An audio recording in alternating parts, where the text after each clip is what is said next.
Fa un temps que coneixem Rudamunt, una associació de voluntariat que fa una cosa meravellosa. Permet que persones amb mobilitat reduïda fem senderisme de muntanya, amb una cadira especial que es diu Julata. Cada participant pot triar la ruta que vulgui, i jo vaig escollir Sant Jeroni, a Montserrat. Ens vam trobar al matí davant del Cremallera. Amb un arnès em van passar de la meva cadira a la Julata i cap amunt. Abans de començar la ruta, els voluntaris, entre ells, gent de la meva família, els van ensenyar com portar la cadira. I endavant!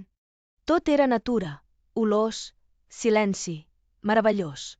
Tot i la boira que amagava les vistes, l'ambient era màgic. Primer la gent? Un 10. Tothom super simpàtic. La pujada va ser intensa, però l'arribada al cim va ser emocionant. La baixada se'm va fer una mica més difícil, ja que no puc aguantar gaire bé ni el cap ni el tronc, però ho vam aconseguir. La muntanya també és per a nosaltres. Gràcies per fer-ho possible, Rudamunt. Teniu tota la informació a la descripció.